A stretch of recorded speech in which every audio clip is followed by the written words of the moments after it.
Dear student, আজকে আমরা আলোচনা করব ক্লাস 11-এর শিক্ষাবিজ্ঞানের প্রজেক্ট নিয়ে। তো যে প্রজেক্টটা নিয়ে আজকে আলোচনা করব সেটা হচ্ছে নারী শিক্ষা বিষয়ে ভারতীয় শিক্ষাবিদদের দৃষ্টিভঙ্গি। তো এই প্রজেক্টটা কিভাবে লিখতে হবে সেটা আমরা দেখে নেব পরপর। তো তোমরা এখনও যারা আমাদের চ্যানেল সাবস্ক্রাইব করনি অবশ্যই সাবস্ক্রাইব করে নেবে। এখানে যে প্লেলিস্টটা দেখতে পাচ্ছ এখান থেকে তোমরা তোমাদের প্রয়োজনীয় ভিডিও পেয়ে যাবে। ক্লাস 12-এরও প্রজেক্ট রয়েছে, এখানে এডুকেশন থেকে সমস্ত বিষয়গুলো রয়েছে, আলোচনা করা হয়েছে। তো চলো শুরু করা যাক আজকের আমাদের যে প্রজেক্টটা রয়েছে।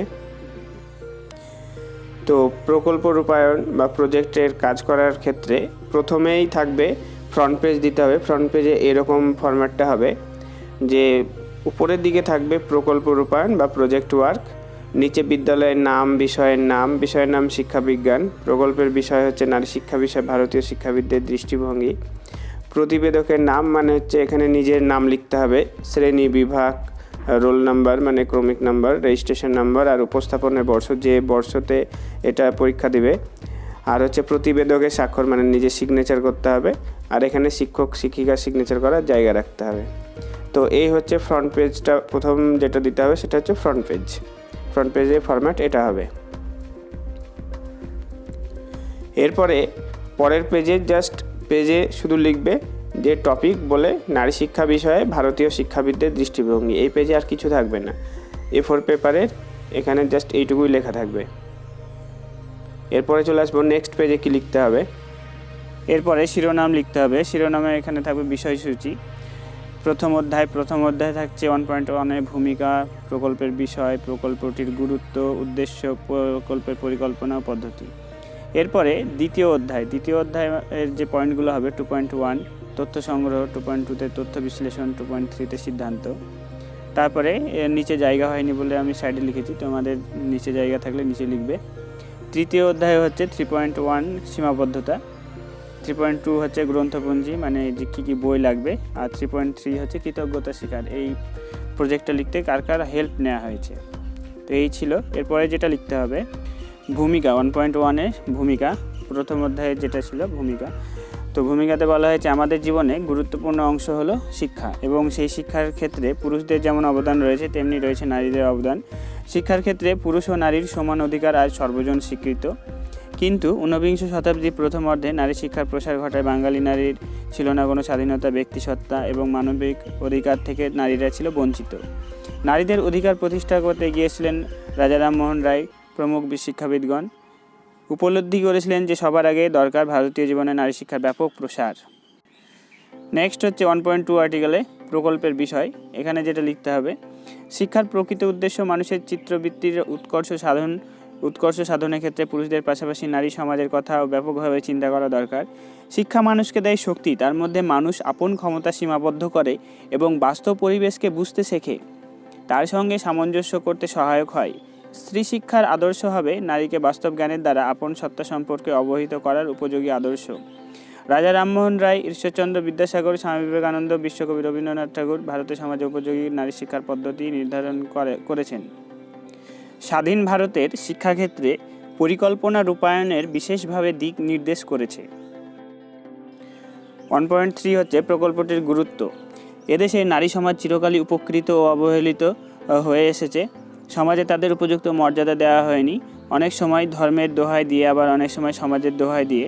কিন্তু একথা একবারও ভেবে দেখা হয়নি যে যদি দেশের অধিকাংশ নারী শিক্ষার আলো থেকে বঞ্চিত হয় তবে বাকি অর্ধাংশ পুরুষ সমাজের জ্ঞান ও পাণ্ডিত্যের দ্বারা দেশের সামগ্রিক কল্যাণ সাধন সম্ভব কিনা। শিক্ষায় জাতির মেরুদণ্ড অর্ধেক শক্ত অর্ধেক দুর্বল হলে যেমন মানুষ হতে পারে না, তেমনি সমাজ একটি শ্রেণীকে কেবল শিক্ষা দীক্ষা উন্নত করলে সমাজে প্রকৃত স্বাস্থ্য রক্ষা সম্ভব নয়। একাদশ শ্রেণীর শিক্ষাবিজ্ঞান বিষয়ে ছাত্রছাত্রীরা নারী শিক্ষা বিষয়ে ভারতীয় শিক্ষাবিদদের প্রকল্পটি প্রণয়ন করলে তারা বুঝতে পারবে ভারতের মতো উন্নয়নশীল দেশে নারী শিক্ষার প্রসারে কতখানি অপরিহার্য। এরপরে 1.4 আর্টিকেলে রয়েছে প্রকল্পটির উদ্দেশ্য। নারী শিক্ষা বিষয়ে ভারতীয় শিক্ষাবিদদের দৃষ্টিভঙ্গি। প্রকল্পটির গুরুত্বপূর্ণ উদ্দেশ্যগুলি হলো: নাম্বার 1, নারী শিক্ষার বিষয়ে জ্ঞান অর্জন করা, নারী শিক্ষার প্রসার প্রসঙ্গে ভারতীয় বিশিষ্ট শিক্ষাবিদের মতামত সম্পর্কে জ্ঞান লাভ করা, দেশের অগ্রগতির জন্য নারী শিক্ষার অপরিহার্য সম্পর্কে অবহিত হওয়া, পাঠ্যপুস্তকে তত্ত্বজ্ঞানের সঙ্গে বাস্তব পরিস্থিতির মেলবন্ধন করা। শিক্ষাবিজ্ঞানের পাঠকে হবে সক্রিয়তা ভিত্তিক এবং জীবন কেন্দ্রিক করে তোলা। শিক্ষার্থীদের সৃজনশীলতা ও দক্ষতার মান উন্নয়নে সহায়তা করা। এরপরে 1.5 আর্টিকেল প্রকল্প প্রণয়নের পরিকল্পনা ও পদ্ধতি। এখানে প্রকল্প প্রণয়নের পরিকল্পনা কিভাবে করা হবে সেটা তুলে ধরা হয়েছে, কিভাবে লিখতে হবে।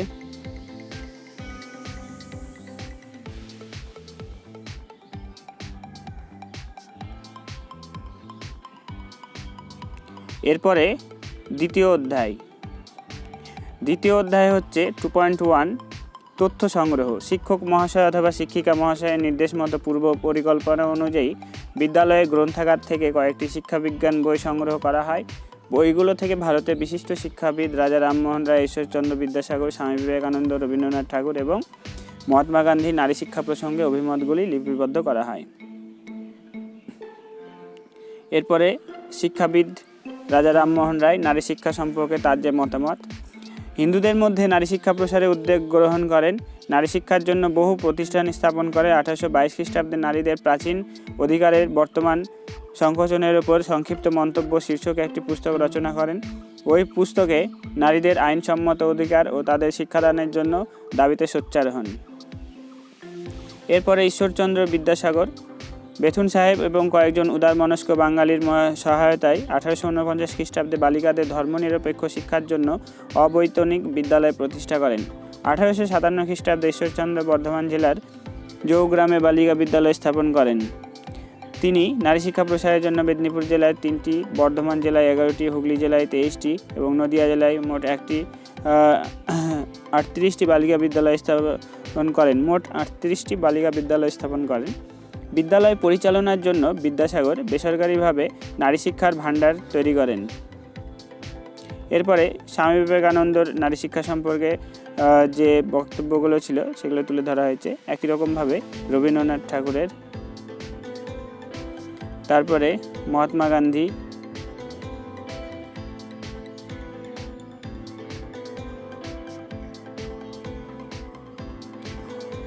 এরপরে 2.2 আর্টিকেলে রয়েছে তথ্য বিশ্লেষণ করা। আমরা সূচিপত্রতে দেখেছিলাম যে 2.2তে ছিল তথ্য বিশ্লেষণ।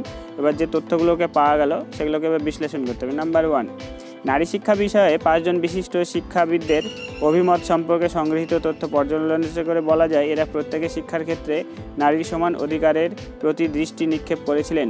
দৈহিক গঠনের দিক থেকে নারী পুরুষের মধ্যে কিছু বৈশিষ্ট্য থাকলেও শিক্ষার অঙ্গনের এরা প্রত্যেকে সমান, এটি তাদের বক্তব্যের মূল সুর।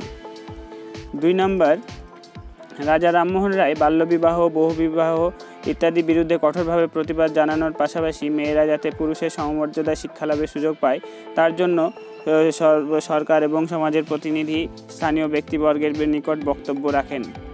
বিদ্যাসাগর নারী শিক্ষার প্রসারের জন্য সে যুগে 38টি বালিকা বিদ্যালয় স্থাপন করে। এর থেকে বোঝা যায় নারী শিক্ষার বিস্তারের তার ঐকান্তিক ইচ্ছা কতখানি ছিল। সরকারি সাহায্য অপ্রতুল হওয়ায় তিনি বেসরকারিভাবে নারী শিক্ষার ভাণ্ডার নামে একটি তহবিল গঠন করে নারী শিক্ষার অর্থাভাব মোচনের চেষ্টা করেছিলেন। এরপরে স্বামী বিবেকানন্দ নারী শিক্ষার জন্য নিজে বিদ্যালয় স্থাপন না করলেও নারী শিক্ষার প্রয়োজনীয়তা উপলব্ধি করেছিলেন এবং নারী শিক্ষার জন্য একটি সুনির্দিষ্ট পাঠ্যক্রমের ইঙ্গিত তিনি গেছেন। রবীন্দ্রনাথ এবং নারী শিক্ষার উপলব্ধি করেছিলেন। তিনি নারী শিক্ষা বিকাশের জন্য সহশিক্ষার ব্যবস্থা গ্রহণ করেছিলেন। মহাত্মা গান্ধী গার্হস্থ্য জীবনে নারী শিক্ষার গুরুত্ব উপলব্ধি করে তাদের জন্য বিশেষ পাঠ্যক্রম ও বিশেষ ব্যবস্থা গ্রহণের কথা বলেছিলেন। তিনিও রবীন্দ্রনাথের মতো সহশিক্ষার ব্যবস্থার কথা বলেছেন। 2.3 হচ্ছে সিদ্ধান্ত। নারী শিক্ষা বিষয়ে ভারতীয় শিক্ষাবিদদের দৃষ্টিভঙ্গি শীর্ষক প্রকল্পটি রূপায়ণের জন্য গৃহীত তথ্য পর্যালোচনা ও বিশ্লেষণের মাধ্যমে নিম্নলিখিত সিদ্ধান্ত উপনীত হওয়া গেছে। নাম্বার 1, প্রাচীনকাল থেকে শুরু করে স্বাধীনতার আগে পর্যন্ত নারী শিক্ষা একেবারেই অবহেলিত ছিল। ভারতের বিশিষ্ট শিক্ষাবিদদের প্রচেষ্টায় ভারতে নারী শিক্ষা বিশেষ গুরুত্ব শুরু হয়। নাম্বার 3, আজও সারা ভারতে প্রয়োজনের তুলনায় নারী শিক্ষা প্রতিষ্ঠানের সংখ্যা অনেক কম। দেশের অগ্রগতির জন্য দেশের সকল পুরুষের পাশাপাশি সকল নারী শিক্ষার অঙ্গনে আনতে হবে। নাম্বার 5, নারী শিক্ষার বিকাশের জন্য সরকারি ও বেসরকারি উভয় ক্ষেত্রে আরও বেশি উদ্যোগ গ্রহণ করতে হবে। নাম্বার 6, বিশিষ্ট শিক্ষাবিদগণের দৃষ্টিভঙ্গি অনুযায়ী নারী শিক্ষার প্রসারকে ত্বরান্বিত করার জন্য সকল শ্রেণীর মানুষকে এগিয়ে আসতে হবে। তো এবার হচ্ছে তৃতীয় অধ্যায়। এখানে সীমাবদ্ধতাগুলো কি কি রয়েছে, যে এই কাজটা করতে গিয়ে বা আজকের যে প্রজেক্ট সেটা করতে গিয়ে কি কি লিমিটেশন বা বাধাগুলো রয়েছে। নারী শিক্ষা বিষয়ে ভারতীয় শিক্ষাবিদদের দৃষ্টিভঙ্গি প্রকল্পটি রূপায়ণের ক্ষেত্রে নিম্নলিখিত সীমাবদ্ধতার সম্মুখীন হতে হয়েছে। বিদ্যালয়ের গ্রন্থাগার থেকে নারী শিক্ষা বিষয়ে তেমন কোনো বই পাওয়া যায়নি। স্নাতক স্তরে বই থেকে তথ্য সংগ্রহের জন্য বাড়ি থেকে অনেক দূরে একটি গ্রন্থাগারে যেতে হয়েছে। তো এইগুলো ছিল সীমাবদ্ধতা। এরপরে হচ্ছে গ্রন্থপঞ্জি, মানে এই প্রজেক্টটা লেখার জন্য যেসব বইয়ের হেল্প নেওয়া হয়েছে সেই বইয়ের নামগুলো এখানে তুলে ধরা হয়েছে। এরপরে হচ্ছে কৃতজ্ঞতা স্বীকার। কৃতজ্ঞতা স্বীকারে বলা হয়েছে নারী শিক্ষা বিষয়ে ভারতীয় শিক্ষাবিদদের দৃষ্টিভঙ্গি প্রকল্পটি রূপায়ণের ক্ষেত্রে এবং এই বিষয়ে একটি যথাযথ প্রতিবেদন লেখার ক্ষেত্রে যিনি সাহায্যের হাত বাড়িয়েছেন তিনি হলেন আমাদের বিদ্যালয়ের সম্মানীয়। তোমাদের শিক্ষক হলে শিক্ষিকার নাম দেবে বা শিক্ষিকার নাম দেবে। এখানে যদি শিক্ষক থাকে তাহলে সেই শিক্ষকের নাম, আর যদি তোমাদের শিক্ষিকা থাকে তাহলে সেই শিক্ষিকার নাম দেবে। তার কাছে আমি কৃতজ্ঞ। এছাড়াও প্রকল্পের রূপায়ণে প্রত্যক্ষ বা পরোক্ষ সাহায্য করেছেন বিদ্যালয়ের অন্যান্য শিক্ষক মহাশয়, তাদের কাছেও আমি কৃতজ্ঞ। এই বলে কৃতজ্ঞতা স্বীকার হবে। আর এখানে ছাত্র অথবা ছাত্রী স্বাক্ষর, এখানে শিক্ষক অথবা শিক্ষিকার স্বাক্ষর থাকবে। তো এই ছিল টোটাল প্রজেক্টটা। সবাইকে অনেক ধন্যবাদ ভিডিওটি শেষ পর্যন্ত দেখার জন্য।